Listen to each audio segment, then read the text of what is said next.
home is where your heart is, then mine's right here. I'm Amy, and this is My Texas Today. Scott Becker is living in Texas while making his mark. But who is Scott Becker, and exactly what is his mark beyond husband, father, and assistant DA of Collin County? When I was a young boy, we lived in Houston from like kindergarten through about the 4th grade. So about 11 years old, we moved out of Houston to Memphis. I missed living in Texas a lot, and around the springtime, the College World Series was on ESPN. Handling the play-by-play of our game number 2 of the 1983 College Baseball World Series. I loved playing baseball as a kid, played baseball my whole life, and got a chance to watch Texas Longhorns in the College World Series. It was a chance for me to still have Texas in my life, watching them on TV.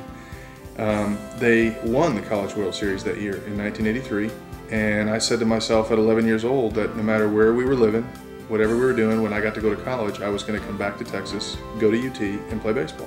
When it was time to apply to school, and I applied to UT, got in, and let them know I'm coming, and they said, well, we're glad you kept calling us.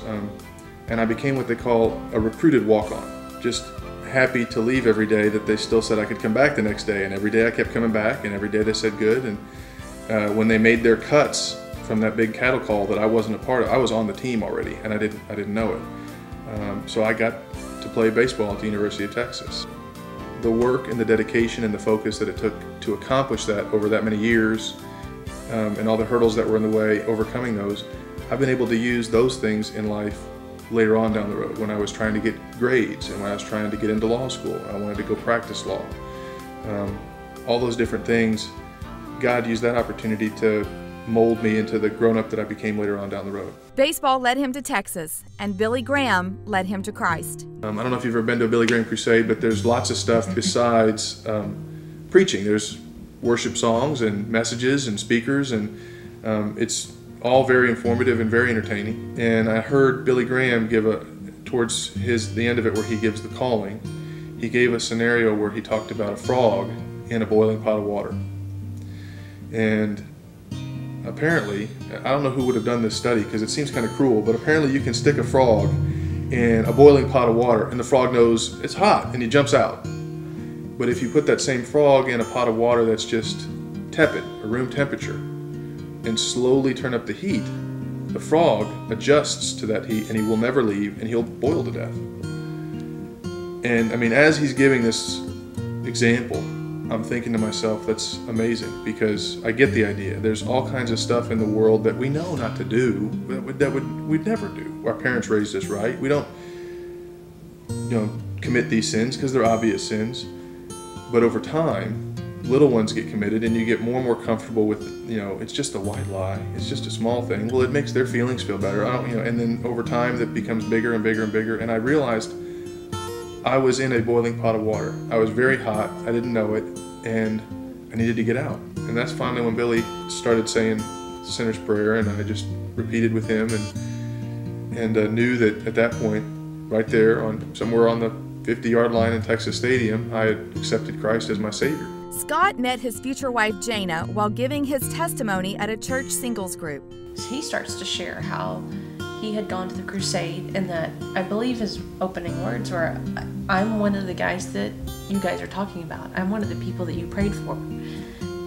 And he goes on to share his testimony, much like you heard now, about the frog and what God had done. And just from a personal standpoint, just amazed that a first-time guest didn't know a soul in the room and share such a personal story and testimony, and how awesome that was. So that was when we met. And soon after, they were married and beginning their new lives together.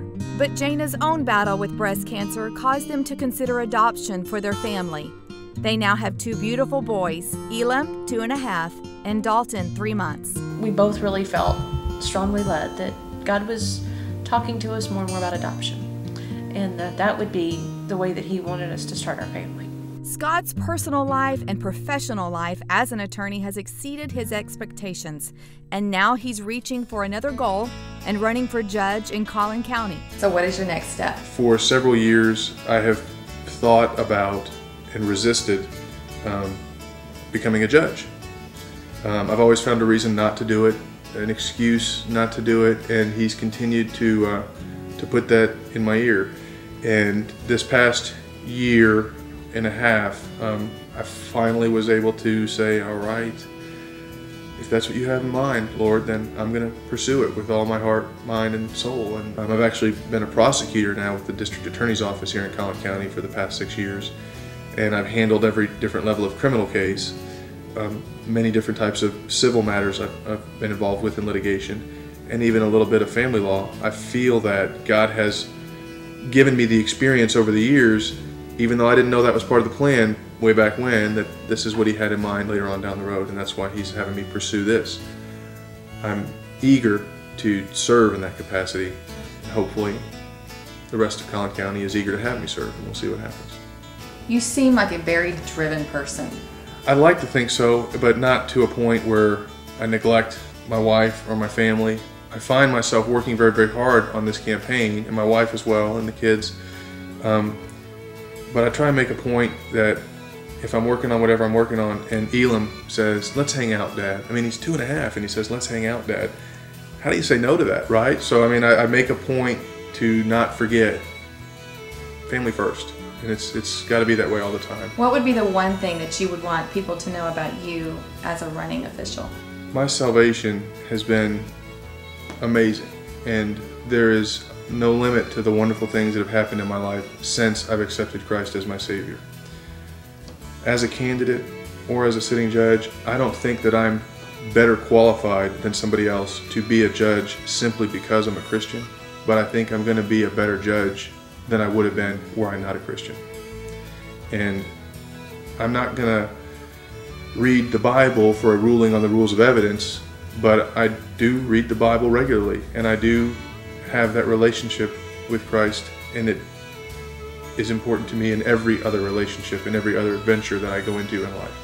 Scott Becker is a true Texan, a blessed husband and father, a devoted Christian and attorney who is following his dreams to impact Collin County in the great state of Texas. I think that I've been blessed with a lot of experience over the past decade or so from a lot of different perspectives.